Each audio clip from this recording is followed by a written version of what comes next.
Everybody, this is Perch. There's been some questions about future state. How well will it sell? Is it actually going to, what's going to happen? Are a lot of readers going to just sit out for the 2 months?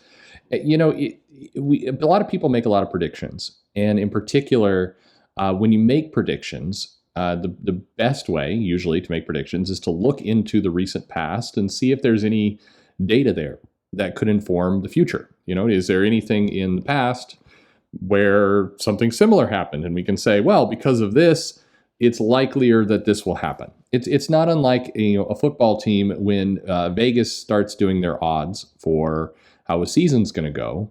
They look at the track record, the performance of the football team for the previous years, especially the last season. And if, that's why you don't see the early betting odds before the season has even begun that the Miami Dolphins are going to win the Super Bowl. They just did. Now, definitely the data changes, and so as new information comes in, the odds change, but that's how it goes. So what does this have to do with future state? Well, the best kind of indicator of how future state is going to work is to look at the last time DC interrupted things for 2 months, and that was convergence. Now, convergence, we have sales numbers on. We know it didn't particularly sell well. And what's interesting is that convergence had kind of two negative against it. The first is that the retailers didn't, ordered soft on it. Most retailers were of the mind of just, we'll go bigger once it's done. But even with their softer orders, retailers reported having a lot of extra copies on hand. There were not reorders. There was not a lot of accelerated interest. And you can see kind of in the titles that followed that you had a second drop. So it means retailers underordered for convergence. I'm sorry, retailers ordered less. Underordered would indicate that there was stronger demand. There wasn't. Retailers ordered less for convergence. And then what we saw was 3 months later, when we got into kind of the, DCU and some of the other activities after that, retailers dropped their orders even further, which is to say people left for convergence and they didn't come back, or, retailers fearing that the DC trajectory was getting softer decided to pull back even further. So when we look at future state, it's natural. And I've had some real arguments with some people over at DC. It's like, why are you comparing this to convergence? It's like, well, because the last time you interrupted the line for a 2-month event was convergence. And it was an alternate view of how, the DC universe looked. And that's what we have here. And I know some of the pushback from DC is like, this isn't an alternate view. Didn't you see in death metal, this everything matters now? It's like, yeah, I hear you, but it's still an alternate view. It's still a future view. It's a not today's view. It's in the title. It's future state. So maybe this is all a hint of what's to come. Maybe it's not. It doesn't really matter whether it is or it isn't. This is a glimpse at what could happen. And so the belief was that retailers will once again, particularly with where the market is right now and everything else, order lower. And and there's a bunch of other reasons why that the creative teams were not quote unquote traditional superstar creative teams.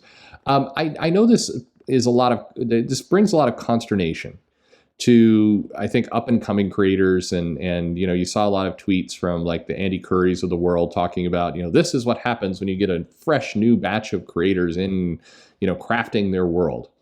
And I've heard the comments of, I don't understand why there's fan backlash. I don't understand why there's retailers who are skeptical or timid about future state.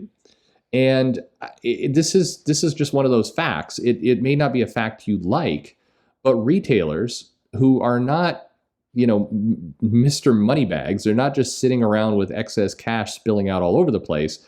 They have to order very precisely to try and sell out what they order. And that's how they stay in business.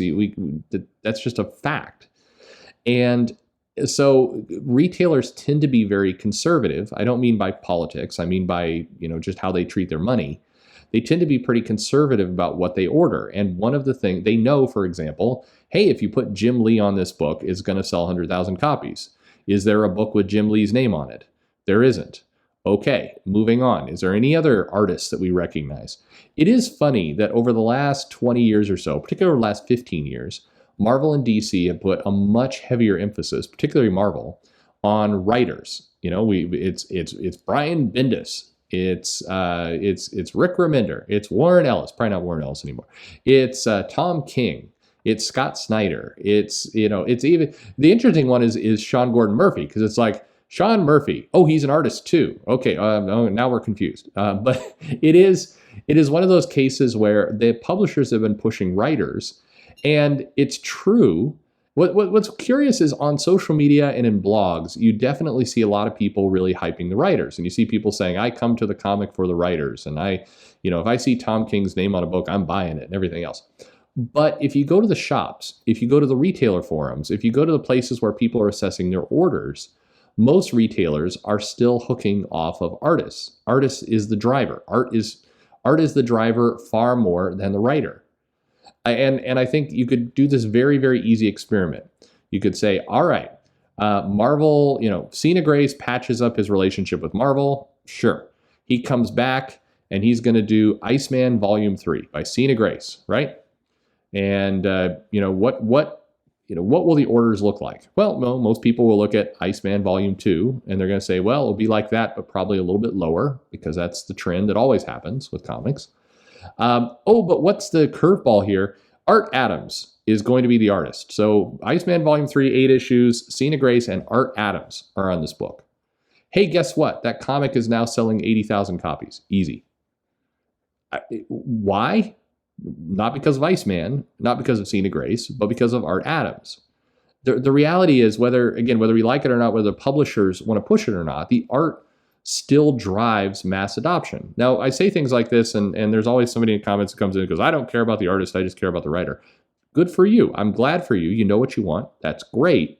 But generally speaking, and I can do these numbers videos from now until the end of time, the artist drives the attention more than the writer. It's just that it is visual storytelling, folks. That's just true. So if you look at Future State, there weren't any of those like really big major superstar artists. I think that there are a couple. The artist who's on Superman and Metropolis is a very solid artist, but isn't getting built up as much. And maybe it's kind of what Marvel's trying to do with their Stormbreakers thing, but it doesn't work. So the smart money is that Future State is being, conservatively lower ordered.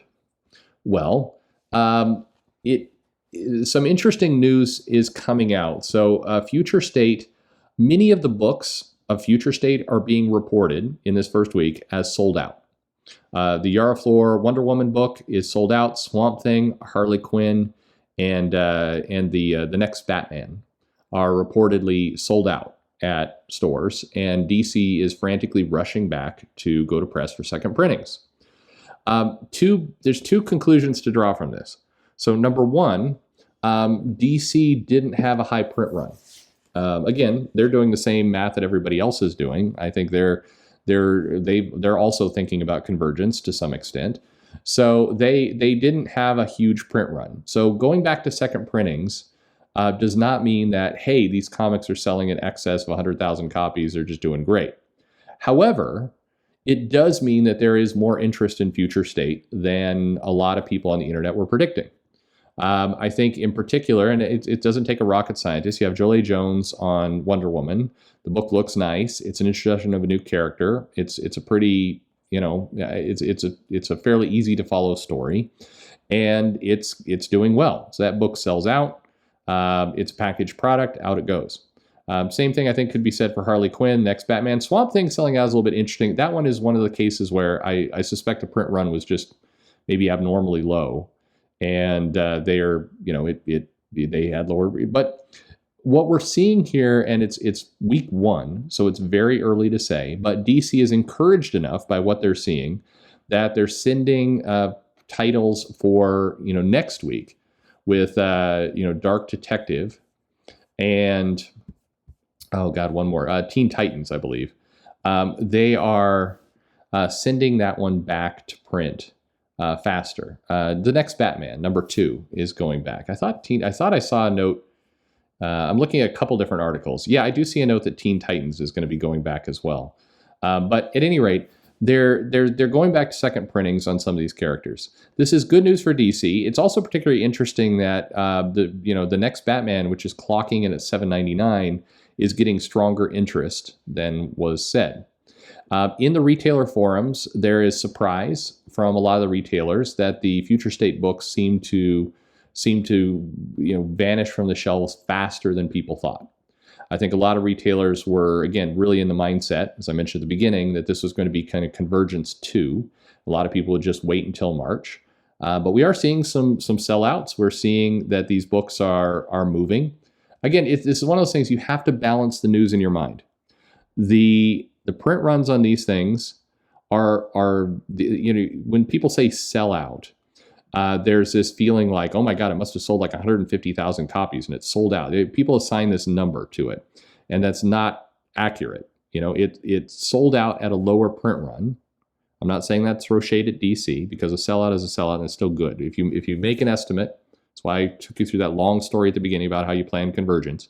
If you make an estimate of this title and you're the publisher and you say, I think this is going to move about 50,000 copies. We got orders in for about 48. Okay. And then, we see that retailers are very quickly reporting that things are sold out, and we're seeing that people up their orders at the last minute, final order cutoff. You're seeing all these pieces come in. You're saying, hey, this thing that we thought was going to sell 50,000 copies looks like it's going to sell 70,000 copies.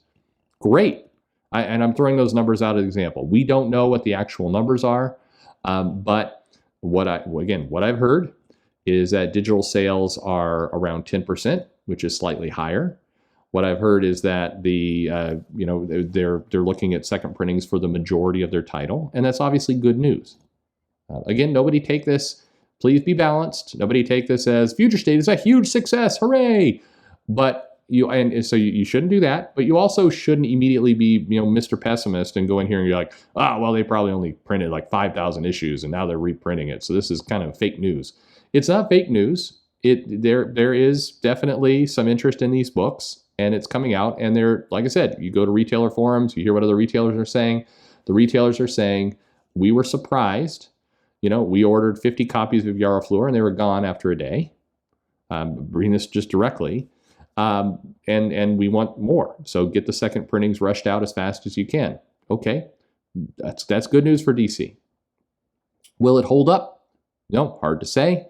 But at least they can look at this and say that their 2021 is starting out to at least a cautiously optimistic place, and that's not bad. I can already see in the comments. I'm going to get a combo of see, this proves all the naysayers wrong. DC is doing great. No, I don't think that's true. I also am going to get the this is okay. So this is you get one kind of hint of a sellout and you think DC is perfect. No, I don't think that's true either. It's just data. You come to this channel because you want to hear kind of what's happening in the world. Too long didn't read, although I'm doing it at the end, is that many of the DC Future State books are going back to second printing. That's a good thing for DC. Time will tell how this ultimately reacts for the line. And really, the data we're really going to get is, 2 to 3 weeks from now, will the reprints continue? And will retailers still say that people are willing to come in and put $7.99 down for the next Batman and be happy with their purchase?